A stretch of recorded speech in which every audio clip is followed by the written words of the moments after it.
नागभीड़ तहसील में भी विधायक बंटी भांगड़िया की उपस्थिति में महसूल सप्ताह का शुभारंभ किया गया। इस मौके पर नागरिकों को विविध शासकीय लाभों का वितरण, साथ ही उत्कृष्ट कार्य करने वालों का भी सम्मान किया गया। तो चलिए नजर डालते हैं परिमल मदनकर की इस खबर में। 1 अगस्त महाराष्ट्र शासन की ओर से महसूल दिन निमित्त 1 अगस्त से 7 अगस्त पूरे राज्य में आयोजित किए गए महसूल सप्ताह का तहसील कार्यालय नागभीड़ में शुभारंभ किया गया। आयोजित कार्यक्रम में नागरिकों को विविध शासकीय लाभ का वितरण, उत्कृष्ट कर्मचारियों का सम्मान किया गया। इस समय परवनी पाटिल उपविभागीय अधिकारी, प्रताप वाघमारे तहसीलदार, ठोसरे उपविभागीय पुलिस अधिकारी, सोनम देशमुख मुख्याधिकारी, नगर परिषद नागभीड़, स्नेहल लाड गट विकास अधिकारी, पंचायत समिति नागभीड़, अन्य विभाग के अधिकारी कर्मचारी इनके साथ बड़ी संख्या में नागभीड़ तहसील के विविध शासकीय योजनाओं के लाभार्थी, नागरिक और भाजपा पदाधिकारी तथा कार्यकर्ता उपस्थित थे। नमस्कार,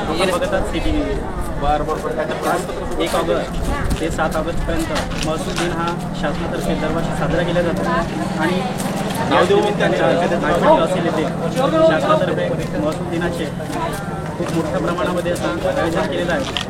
तर आपण लवकरच माननीय तहसीलदार श्री प्रतापजी वाघमारे यांच्यासोबत बातचीत करूया आणि त्यांच्याकडनं जाणून घेऊया कार्यक्रमाची आराखडा।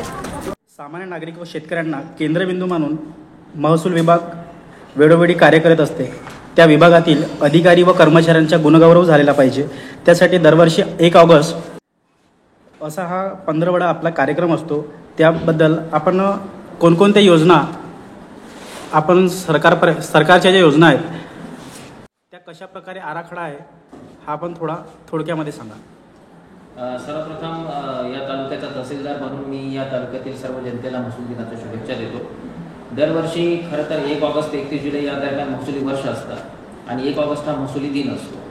पण हा महसुली दिन साजरा करत असताना या राज्याचे सन्माननीय महसूल मंत्री आदरणीय बावनकुळे साहेब यांच्या सूचनेप्रमाणे, शासनाच्या निर्णयाप्रमाणे आपण फक्त महसूल दिन साजरा न करता महसूल सप्ताह साजरा करत आहोत आणि तो साजरा करत असताना त्याच्यामध्ये विविध प्रकारचे कामकाज आपण जनतेपर्यंत पोहोचण्याचं काम करतो आहे।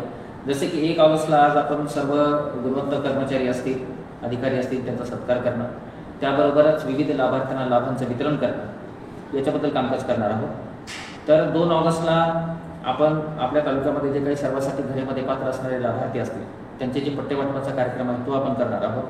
3 ऑगस्टला या तालुक्यामध्ये या जिल्ह्याचे सन्माननीय जिल्हाधिकारी यांनी पांढर रस्त्याच्या संदर्भामध्ये अतिक्रमण काढण्यासाठी मोठ्या प्रमाणात कामकाज केलेलं आहे। तर अतिक्रमण काढलेल्या पांढऱ्यांवरती पुन्हा अतिक्रमण होऊ नये म्हणून त्याच्या बाजूला आपण वृक्षारोपणाचा कार्यक्रम 3 ऑगस्टला करणार आहोत। त्याच्यानंतर आपण 4 ऑगस्टला या तालुक्यातील 5 जे मंडळं आहेत त्या मंडळाच्या मुख्यालयाला आपण छत्रपती शिवाजी महाराज राजस्व अभियान शिबिराचं आयोजन केलेलं आहे। त्याच्यानंतर 5 तारखेला आपण संजय गांधी मधले जे काही लाभार्थी असतील त्यांचं डीबीटीचं कामकाज आपण पूर्ण करून घेणार आहोत। 6 ऑगस्टला आपण या तालुक्यामध्ये जर काही अतिक्रमणाच्या नोंदी असतील, अतिक्रमण करणारे लोक असतील तर त्यांना आपण प्रतिबंधित करणार आहोत। आणि 7 ऑगस्टला जे रेतीच्या संदर्भामध्ये कृत्रिम वाळू या सँड ज्याला म्हणतो तर त्या संदर्भामध्ये माननीय शासनाने जो काही निर्णय घेतलेला आहे त्याच्या अनुषंगाने आम्ही काम करणार आहोत। जरी हे झालं, शासनाचा जरी हा नियोजनबद्ध कार्यक्रम असला तरी यासोबतच या तालुक्यामध्ये आपण 1 ऑगस्ट म्हणजे महसूल दिन ते स्वातंत्र्य दिन या कालावधीमध्ये आपण एक नवीन उपक्रम म्हणून भूमी साक्षरता अभियान हे आपण राबवणार आहोत। त्याबरोबरच तालुक्यातील जे तलाठी आहेत त्याच्यासाठी आपण डिजिटल डायरी, डिजिटल पंचनामा हे नवीन उपक्रम आपण घेऊन येत आहोत। आणि याला जोडूनच मी माझ्या कार्यालयातील कर्मचाऱ्यांची सुद्धा एक स्वयंमूल्यांकन प्रणाली इथं आम्ही विकसित करत आहोत आणि व्हर्च्युअल महसूल कक्ष ही एक संकल्पना घेऊन आम्ही नव्याने आलेलो आहोत की दर शुक्रवारी स्थानिक सर्व सरपंच महोदय असतील, त्याबरोबर पोलीस पाटील असतील, यांच्यासोबत व्हिडिओ कॉलद्वारे तहसीलदार 1 तास चर्चा करतील की स्थानिक पातळीवरती काय समस्या आहे आणि त्याच्या अनुषंगानं पुढील आठवड्यामध्ये कामकाज होईल ते प्राधान्य असेल। आणि म्हणून व्हर्च्युअल महसूल कक्ष हा सुद्धा कन्सेप्ट आम्ही घेऊन आलेलो आहोत। म्हणजे माननीय महसूल मंत्र्यांनी जे आम्हाला सूचना केल्या होत्या की शासनाचा नियोजित कार्यक्रम तर तुम्ही करायचाच आहे पण त्यासोबतच काही नवीन उपक्रम आपण राबवले गेले पाहिजे। तर त्या अनुषंगानं मी पुन्हा सांगतो आपल्याला की तलाठीची डिजिटल डायरी, इथला पंचनामा हा डिजिटलच होईल, तर डिजिटल पंचनामा, त्याच्यानंतर भूमी साक्षरता अभियान जनतेसाठी, गावागावामध्ये सरकारी जमिनी कोणत्या आहेत, कशासाठी राखून आहेत त्याची जनमानसामध्ये आम्ही जागृती करू.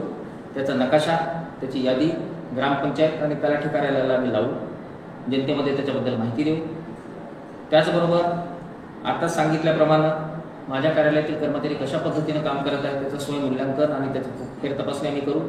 आणि गाव पातळीवरती गावखेड्यातल्या जनतेच्या काय अडचणी आहेत, काय तक्रारी आहेत याच्या संदर्भामध्ये तहसीलदार या नात्याने मी गावचे सरपंच आणि पोलीस पाटील यांच्यासाठी आठवड्यातला 1 तास वेळ हा व्हिडिओ कॉलद्वारे आम्ही त्याच्याशी संपर्क साधून व्हर्च्युअल महसूल कक्ष या तालुक्यामध्ये मी सुरू करत आहे. धन्यवाद.